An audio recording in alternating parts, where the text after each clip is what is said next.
Je rêve où le Sénégal a failli se faire taper. Clairement là, les Sénégalais doivent remercier Masuaku parce que c'est grâce à lui que leur but vient. Après une première mi-temps totalement dominée par le Sénégal, niveau possession de balle, il n'y avait rien à dire. Le Congo n'arrivait même pas à s'exprimer. Mis à part le but qui a été refusé en première mi-temps, il y avait 0 tir cadré pour le Congo. Le Sénégal jouait très haut, ça les pressait et ça les empêchait de ressortir les ballons proprement. Résultat, dans les combinaisons, les pauvres Congolais avaient beaucoup de déchets dans leur jeu. Sauf que sur cette première mi-temps là, le Sénégal, malgré la domination, ratait beaucoup trop. Comment on peut rater autant? Nicolas Jackson à lui tout seul, je crois, il a raté 2 ou 3 occasions. Regardez tout ce qu'il a raté. Clairement, lui, c'est le Ferran Torres du Sénégal, tellement il était nul face au catch aujourd'hui. Et le joueur sénégalais qui est capable du meilleur comme du pire. Aujourd'hui, c'était le pire. Sauf que pendant ce temps, on était tous conscients d'une chose. Il n'en fallait seulement qu'un pour le Congo, une seule occasion, ils te mettent dedans. La preuve, en première mi-temps, le seul tir qu'ils ont eu, ils ont marqué. Malheureusement, ça a été refusé. Et ben, en deuxième mi-temps, ils se sont rattrapés sur une magnifique action congolaise. Magnifique transversale de Moutoussamy pour Wan-Bissaka. Le dernier fait la passe à son coéquipier qui était dans la surface. Et ce dernier lâche un tir sur Mandji. Malheureusement pour Mandji, il fait un mauvais arrêt.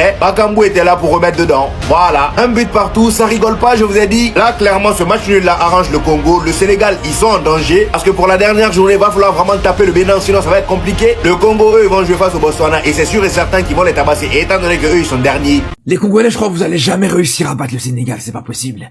Depuis 1969, vous les avez pas battus. Et je pense que c'est pas prêt de changer. Parce que là, même dans ce match, où t'avais pas un grand Sénégal en face, le Sénégal, clairement, a déçu aujourd'hui. Même dans un match où t'as réussi à ouvrir le score en deuxième mi-temps, avec on va pas se mentir, une faute de main d'Edouard Mendy, contre toute attente, même dans ce match-là, t'as pas réussi à le gagner, je pense que ça arrivera jamais, je vous le dis. Après, en vrai de vrai, autant on peut retenir le fait que le Congo n'a pas gagné, mais il faut pas non plus sous-estimer le match de la RDC. La RDC fait vraiment un match largement à la hauteur des attentes. En tout cas, je m'attendais à moins que ça. La part de la RDC. La RDC qui, pour moi, je suis beaucoup plus satisfait de ce match de la RDC aujourd'hui, malgré qu'ils gagnent pas contre le Sénégal, que leur match contre le Bénin. Largement, les frères. Et c'est là on voit cette équipe de RDC commence à tenir contre des gros. Ils commencent à tenir le choc contre des gros. Dans un match à élimination directe, ça peut tourner largement en faveur des Congolais, pour le coup. Là où, justement, pour moi, le Sénégal, même si, voilà, t'as un adversaire aussi redoutable en face, le Sénégal m'a quand même déçu. Beaucoup de joueurs m'ont déçu. Beaucoup de joueurs étaient trop absents. Ndiaye, qu'on n'a pas assez beaucoup vu. Nicolas Jackson, vraiment, encore une fois, il retombe un peu dans ses travers. Pareil pour, surtout Ismaël Assar, lui, vraiment, on va en parler en part entière. Lui, vraiment, on va en parler, je vais faire un TikTok à part entière que sur lui, parce que ça pose vraiment problème, les gars. En tant que Congolais, on peut avoir des regrets, les gars. C'est vrai qu'en première mi-temps, le Sénégal, ils nous ont dominés. Ils nous ont obligés à défendre. On a bien défendu. On a tenu jusqu'à la mi-temps. En deuxième mi-temps, on s'est mis au niveau. On s'est créé des opportunités. On s'est créé des occasions. On a ouvert le score. Et vraiment, je sentais notre équipe capable de tenir ce score. Mais Masuaku, il a limite vendu le match. À quel moment t'essaies de prendre le ballon avec la semelle à cet endroit-là du terrain? Et moi, je le suspecte. Pour moi, il s'est pas blessé. Les gars, pour moi, il s'est pas blessé. C'est juste qu'il a senti qu'il a fait une dinguerie. En tout cas, il a pas droit de faire ça. Mais la vérité, c'est que avant l'entrée d'Mbaye, on était plus proche du 2-0 que du 1 partout. Mais il a changé le match. Même si je suis déçu de ce résultat, parce que pour moi, il y avait la place de gagner, je suis quand même globalement content de l'équipe parce qu'on a su bien défendre quand il fallait défendre et on a su piquer au moment où on a eu des occasions. Voilà. Ça reste un match nul, c'est pas une défaite et c'est encourageant pour la suite. Franchement, les gars, je vous cache pas que je sais même pas quoi dire. Je sais pas si je dois être content du résultat, un but partout.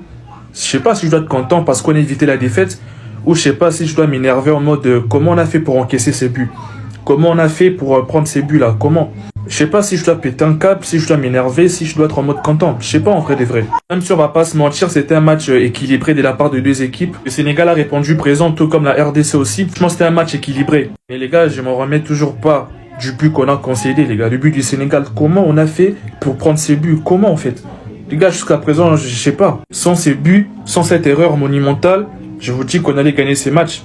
Ouais, on allait gagner ces matchs tout simplement. Vu qu'on gérait très bien le match, on gérait vraiment très bien le match. Les Sénégalais aussi géraient très bien le match. Mais bon, c'est le foot, hein, ça arrive. On a évité le pire, c'est-à-dire une défaite. Donc un match nul, je pense que c'est raisonnable. Même si j'ai encore le seum du but qu'on a concédé, ça se fait pas. Mais bon, c'est le football. Le football est parfois injuste. Et personne ne sera vanné, hein. Personne ne sera vanné aujourd'hui. Il n'y aura pas de session vanne aujourd'hui. Ibrahim Baye a 17 ans. Il est venu réveiller les lions. Le lion était endormi. C'est lui qui l'a réveillé. Du haut de ses 17 ans, Ibrahim Baye. Il y avait un Ismaïla Sarr sur le côté droit qui était pas dans un bon jour. Ibrahim Baye, en 30 secondes, il a montré plus. Il a amené du danger. C'était un démon pour la défense congolaise. Ça a pas failli, hein. Ok, Maswaku s'est blessé, mais dès ses premières accélérations, il y a eu but derrière sur les accélérations du Titi parisien.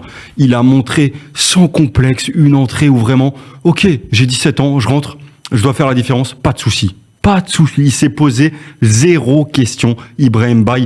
Et franchement, il m'a choqué dans ses accélérations. Et là, il n'y a pas de débat de il est meilleur à gauche ou à droite. Hein. Il a joué à droite, après un peu à gauche, il était bon partout. Partout, à chaque fois que le ballon lui venait dans les pieds, il y avait du danger. Il est venu dynamiter tout ça.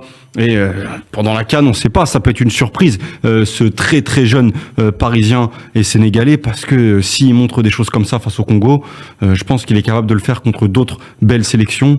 Et il a peut-être une carte à jouer, plus qu'un rôle de doublure dans cette sélection sénégalaise. Vous savez ce qui me pète les couilles, les gars? C'est que ce mec, il joue au PSG. Ce mec-là, il joue au PSG, il joue au Paris Saint-Germain et il a que 17 ans. Et il est trop fort au football. Putain, je l'ai vu du stade. Mbaye, il est trop fort, frère, Mbaye. Vous savez très bien que voir de la télé, ça n'a rien à voir avec quand tu vois en vrai, vu du stade. Que la télé, l'écran écrase les joueurs. C'est pas la même perspective. Vu du stade, c'est une bête féroce. Putain, il est rentré. Mais les appuis solides, les cuisses solides, le démarrage explosif. Et sa conduite de balle, il est en train de progresser. Parce que sur ses premières entrées avec Paris, c'est un peu brouillon parfois. Là, ça commence à devenir de plus en plus cohérent dans ses enchaînements. Il déstabilise. Il me fait penser à Vini quand il débutait un peu avec le Real et petit à petit quand il s'est ajusté. Ibrahim Baye, mon Dieu, mais quel joueur. Pour moi, il ne doit pas être encore titulaire. Parce qu'il y a des joueurs qui sont mieux quand ils rentrent. Lui, pour l'instant, ce rôle-là, d'entrer et mettre le feu, lui convient très dans cette équipe du Sénégal.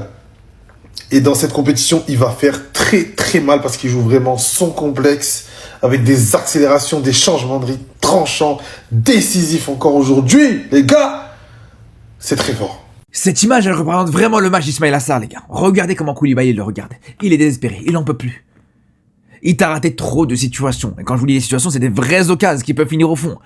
Si Ismaïla Sarr est dans un grand jour, c'est 2-0 à la mi-temps pour le Sénégal. Je vous le dis, les frères. Quand on voit cette situation, vraiment, c'est une occasion en or pour lui, qui a souvent l'habitude de mettre quasiment un point de pénalty, les frères. Qui va complètement rater, qui va même pas réussir à cadrer. Pareil, juste derrière. Ça a été signalé hors jeu.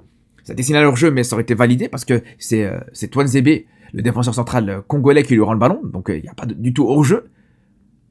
Et là aussi, encore une fois, grosse situation pour lui. Et c'est, je pense, ces situations-là, justement, qui fait que Koulibaly, il est frustré. Et c'est là où, vraiment, les gars, je vais vous dire une chose. Je pense que, avec le banc que tu as aujourd'hui, la concurrence que tu as du côté du Sénégal, ça va être très compliqué. Ça va être vraiment très, très compliqué pour Ismaïla Sarr de gagner sa place dans le 11. Hein. Je vous le dis. Un match comme ça, dans un rendez-vous aussi important, face à une adversité aussi grosse, t'as pas le droit. Il a pas le droit du tout, Ismaïla Sarr. nañu waxante dëgg match bi Sénégal moo sawaté ci boppam parce que ñun match bi war nañ ko gagner mais non comment pour ñu dugal ñun faaw ñu rater au minimum 10 occasions pour ñu mëna dugal loolu les gars ça c'est n'importe quoi à un moment donné il faut être réaliste, il faut concrétiser les gars. Ce match là on l'a gassé à tout seul ñun qu'est-ce ñoo ko yaq surtout Ismaïla Sarr les gars je ne comprends pas Ismaïla Sarr mais quand est-ce qu'il sera réaliste devant les buts? Quand est-ce qu'il va être mature, les gars? Devant aussi. Cette équipe, je ne sais pas. Les changements de Pape Diop. Parce que franchement, je ne comprends pas Pape Diop. Martin, franchement, rien à dire. RDC mérite un point machine. Ils ont fait surtout en deuxième période, ils ont compris le jeu du Sénégal. Ils ont mis un bloc médian et surtout pressé très haut cette équipe du Sénégal. Et on a vu clairement le résultat. Le Sénégal s'est fait piéger. Je l'avais dit. Alhamdulillah, on a même réussi à gagner ce 1 point. Parce que moi, j'ai même pensé qu'on aura un hold-up. Si ce n'est pas l'entrée fracassante d'Ibrahim Baye. J'anticipe déjà les prochains collages. Je sais qu'aujourd'hui, il y a beaucoup de gens qui sont contents que le Sénégal ait fait match nul face à la RDC. Ils nous attendaient très bas. Nous, comme d'habitude, on a joué très haut. Dans la finition, on a pêché. Voilà, faut qu'on règle ce point-là. Mais je suis pas inquiet. Et dans Mendy, fais Belek. Fais Belek aussi, parce que ouais, le but que tu prends, ouais, tu devrais jamais le prendre. Voilà. Voilà, relâcher le ballon comme ça sur Bakambu. Ah, ça c'est un but facile, c'est un but cadeau. Mais bon, c'est pas grave. Les petits frères, ils prennent quand même le point du nul, c'est déjà ça. Faut parler de Ibrahim Mbaye. Ce petit, il a vraiment quelque chose en plus. Hein. C'est vraiment un talent. C'est vraiment un talent. 17 ans, 3e sélection. Il rentre, il y a 1-0 pour le Congo. Et il fout la misère dans la défense du Congo, la misère. Aujourd'hui, si on prend le point du nul, on lui doit beaucoup. Parce que c'est vrai qu'on a vraiment galéré à déstabiliser cette défense congolaise. Malgré ça, voilà, faudra travailler sur nos actions offensives dès le prochain match face au Bénin. Voilà, je voulais juste finir sur ça. Les potentiels Sénégalais qui sont stressés, je comprendrais pas pourquoi, mais ok. Et les personnes qui veulent nous vanner. En 2021, on était dans un groupe Zimbabwe, Malawi, Guinée. On prend 5 points sur ces 3 matchs-là et on finit champion. À bon entendeur.